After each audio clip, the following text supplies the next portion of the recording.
হচ্ছে ধর্মীয় বিভাজন আমি করতে পারবো না, ধর্মে ধর্মে লাগিয়ে দিয়ে ভোট তুলে আমি পালাবো, এ কাজ আমি করতে পারবো না। আর দ্বিতীয় হচ্ছে আমি দুর্নীতি করতে পারবো না।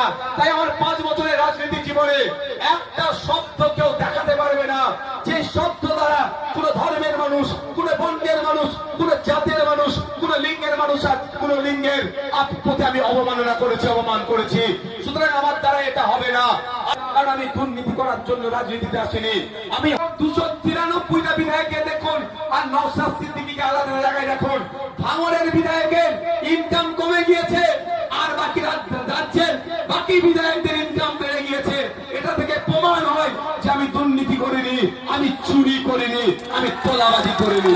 আর যদি মনে করেন বিষয় যে বিধায়কের ইনকাম কমে যাচ্ছে, বিধায়কের ইনকাম বাড়ার দরকার, উল্টে কমে যাচ্ছে, মানে আমার বিধায়ক তথা ধানচিহ্নের বিধায়ক, সংযুক্ত মোর্চার বিধায়ক ন্যায় নিষ্ঠার সাথে চলছে, তাকে আবার দ্বিতীয়বারের জন্য আরো 5 বছরের সুযোগ দিয়ে তাকে।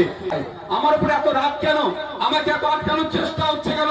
আমার দোষটা হচ্ছে এটাই, আমি দলিতের কথা বলি, আদিবাসীর কথা বলি, হিন্দুর কথা বলি, মুসলমানের কথা বলি, অন্যায়ের বিরুদ্ধে কথা বলি, এটাই আমার হচ্ছে অপরাধ। যখন দেখেছিলেন দুর্গাপুরে গরুকাণ্ডে যেভাবে নির্মমভাবে অত্যাচার চলে গিয়েছিল, মেরে দিবার উপক্রম ছিল, তার পাশে 43টা বিধায়ক পশ্চিম বাংলার মুসলিম সম্প্রদায়ের কেউ যে দাঁড়ায়নি, একাধিক এমপি কেউ যে দাঁড়ায়নি, ভাঙড়ের বিধায়ক সেখানে পৌঁছেছিল, তাহলে বাধ্য হয়েছিল তারপরে তাকে গ্রেফতার করতে। আপনি খোঁজ নিয়ে দেখুন, বিদ্যুৎ মন্ডল বিষ্ণুপুর থানার বাড়ি জুলপিয়া বিষ্ণুপুরে, ওকে খুন করেছিল, ওর পাশে কেউ যে দাঁড়ায়নি। 68টা দলিত বিধায়ক থাকার পরেও সেখানেও ভাঙড়ের বিধায়ক পৌঁছে গিয়েছিল। খোঁজ নিয়ে দেখুন উত্তর দিনাজপুরের চোপড়াতে, ওখানে আপনার রুমা রায়ের উপরে আক্রমণ চালিয়েছিল আবগারি দপ্তর, ওর পাশে কেউ দাঁড়ায়নি। 18 জন মতো আদিবাসী সমাজের বিধায়ক থাকার পরও সেখানেও পৌঁছে যেতে হচ্ছে ভাঙড়ের বিধায়ককে।